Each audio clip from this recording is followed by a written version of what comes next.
Today is Monday, February 27th, 2023, and this is Isaiah 29, chapter 29. And I guess I'll just talk really briefly about time, because I keep seeing people talk about time in other contexts, just on other conspiracy channels. I've seen people mention how time is moving so quickly, and I still never see in the responses, oh yeah, don't you know?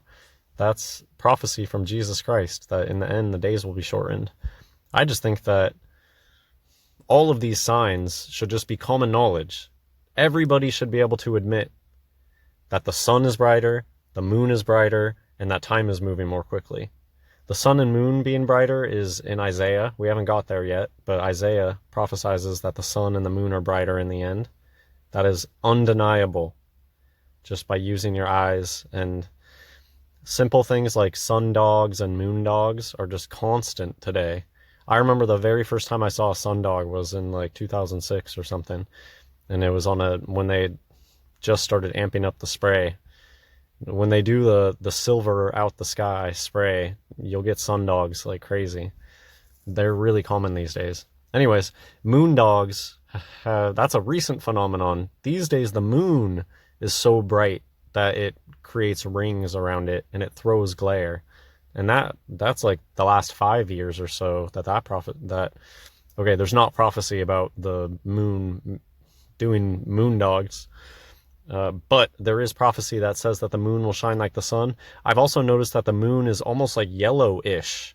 You remember when they made some weird story about the moon is rusting? The moon has a weird yellow tinge to it nowadays, like how the sun used to be yellow, but now the sun is white hot.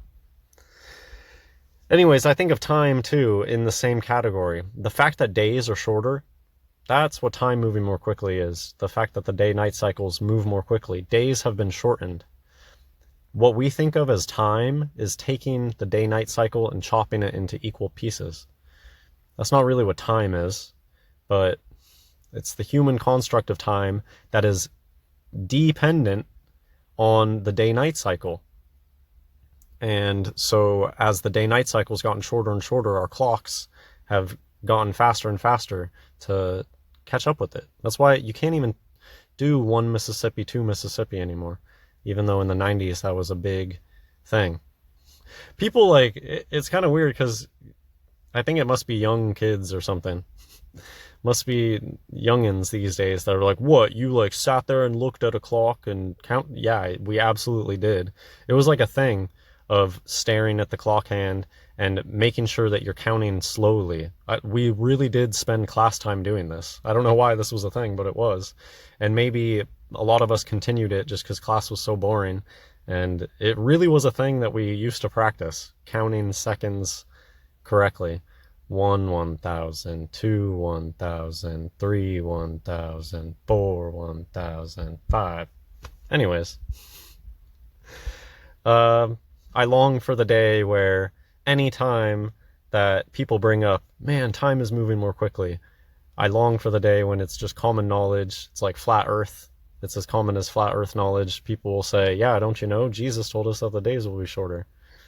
This is prophecy from Jesus Christ. People should be shouting it from the rooftops, but they're too scared to even admit that time is moving more quickly. Okay, that's enough rambling.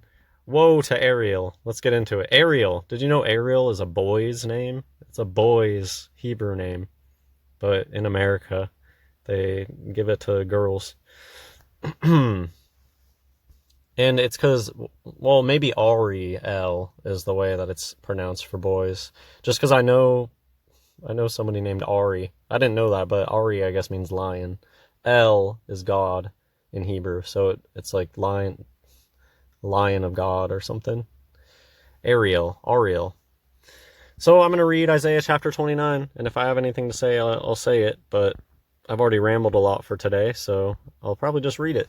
I'll pronounce it Ariel, just because that's how I'm used to hearing it, but it very much could be Ariel. Woe to Ariel, the city where David dwelt. Add ye year to year, let them kill sacrifices. Yet I will distress Ariel, and there shall be heaviness and sorrow, and it shall be unto me as Ariel. And I will camp against thee round about, and will lay siege against thee with a mount, and I will raise forts against thee. Man, sieging castles and stuff. I had no idea that that's what the Bible talked about a lot. Like, I was into this stuff growing up. Video games that dealt with building empires and you're laying siege to other empires. I love that stuff. I had no idea that the Bible had that in it. So much in the Bible is like talking about warfare and building forts and, building, what do you call that? War of attrition, where there's a town and you just set up camp. You're like, all right, I'm sieging this town. So you just like set up a camp around the town for a really long time and starve them out. Stuff like that has always interested me. And I had no idea it was in the Bible. Okay. And thou shalt be brought down, and shalt speak out of the ground, and thy speech shall be low out of the dust, and thy voice shall be as of one that hath a familiar spirit out of the ground, and thy speech shall whisper out of the dust. That's interesting. It makes me think of ventriloquism and... Moreover, the multitude of thy strangers shall be like small dust, and the multitude of the terrible ones shall be as chaff that passeth away. Yea, it shall be as at an instant suddenly. Thou shalt be visited of the Lord of hosts with thunder and with earthquake and great noise, with storm and tempest, and the flame of devouring fire. And the multitude of all the nations that fight against Ariel, even all that fight against her and her munition, and that distress her, shall be as a dream of a night vision. It shall even be as when an hungry man dreameth, and behold, he eateth, but he awaketh, and his soul is empty. Or as when a thirsty man dreameth, and behold, he drinketh, but he awaketh, and behold, he is faint, and his soul hath appetite. So shall the multitude of all the nations be that fight against Mount Zion.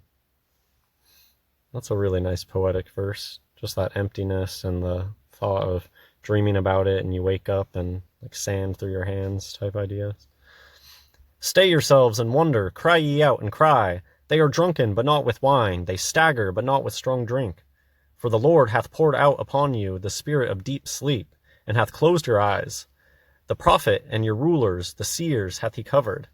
I definitely connect with all of this stuff whenever it talks about your eyes being covered in the Bible, and veil being over people's eyes. That's exactly like so many of us have these awakening moments, and it's like our eyes really weren't working in the past.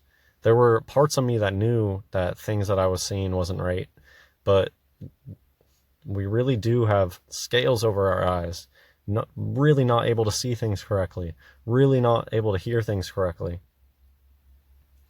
And what you need is a willingness to see the truth. I was shown all of this stuff after I decided for myself that the truth was the most important. And, there's probably multiple ways. Maybe if you just find out about Jesus first and he'll open your eyes one day. But I can just say that for me, I wanted to see the truth more than anything. And God opened my eyes, and I think that you just need that willingness. I was willing to be shown the truth, and I wanted the truth more than anything. And then I found out later that Jesus is the truth, and that the Bible is full of the truth, and all of that. But anyways, I look back, and I really do feel like I had scales over my eyes. There was a spell cast over me. I had demons attached to me. And the vision of all is become unto you as the words of a book that is sealed, which men deliver to one that is learned, saying, Read this, I pray thee. And he saith, I cannot, for it is sealed. And the book is delivered to him that is not learned, saying, Read this, I pray thee. And he saith, I am not learned. Wherefore the Lord said, For as much as this people draw near me with their mouth, and with their lips do honor me, but have removed their heart far from me, and their fear toward me is taught by the precept of men. Therefore, behold, I will proceed to do a marvelous work among this people, even a marvelous work and a wonder. For the wisdom of their wise men shall perish, and the understanding of their prudent men shall be hid. These words like marvel, marvelous, they just make me think of magic, and that is magic. They turn magic into science, and they make people believe in science, and not believe in magic anymore. But it really is, so much of this stuff is magic, and that's what I think of when I see things like marvelous work, that God is going to work supernaturally. That's what it is. It's supernatural in nature. The supernatural exists, and it's a real thing, and God works supernaturally. And some things in life don't have answers other than the supernatural. Okay. Continuing on. Woe unto them that seek deep to hide their counsel from the Lord, and their works are in the dark, and they say, Who seeth us, and who knoweth us? This is so applicable, these verses. This theme gets brought up in the Bible so much, that evil people think that they can hide the evil things that they can do. Surely your turning of things upside down shall be esteemed as the potter's clay. For shall the work say of him that made it, He made me not? Or shall the thing framed say of him that framed it, He hath no understanding? And this your turning of things upside down. These evil people that have control of this place, that is one of their biggest MOs, is of flipping things upside down. Black for white. That's part of why they love that black-white imagery. They make good for evil and evil for good. Is it not yet a very little while, and Lebanon shall be turned into a fruitful field, and the fruitful field shall be esteemed as a forest? That's an interesting question. Because, yeah, Lebanon is known for trees, not necessarily for a fruitful field. So, and see how they mention, and a fruitful field shall be esteemed as a forest, because that's normally what Lebanon is known for, its esteemed forests. So, am I interpreting this right, where it's like, and it won't even be that long that the mighty trees of Lebanon are going to be chopped down and turned into a field, and the Lebanon will be just as esteemed, just as known for its fields as it was for its forest. This is actually getting at this whole idea of how they're very often the Bible's using places metaphorically. If you don't understand that Lebanon is known for a place with mighty trees, this might not make any sense. But I think that's what it's getting at. It's talking about that in a little while, the whole world will be so changed that Lebanon won't even be known for its big trees anymore. It'll be just as esteemed for its fields, fruitful fields. Makes me think of, just the way that the mighty trees have been chopped down today. So that's a very interesting verse, 17. And in that day shall the deaf hear the words of the book, and the eyes of the blind shall see out of obscurity and out of darkness. The meek also shall increase their joy in the Lord, and the poor among men shall rejoice in the Holy One of Israel. For the terrible one is brought to naught, and the scorner is consumed, and all that watch for iniquity are cut off. That make a man an offender for a word, and lay a snare for him that reproveth in the gate, and turn aside the just for a thing of naught. Therefore thus saith the Lord, who redeemed Abraham, concerning the house of Jacob, Jacob shall not now be ashamed, neither shall his face now wax pale. But when he seeth his children, the work of mine hands, in the midst of him, they shall sanctify my name, and sanctify the Holy One of Jacob, and shall fear the God of Israel.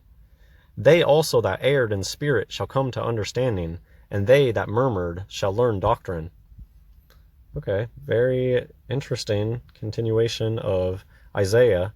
I find Isaiah so readable and beautiful, full of beautiful poetic language, and so many interesting things. Each time I read a chapter, there's things that I could go research. Well, hope you enjoyed this ramble / reading from the Bible, and God bless everyone.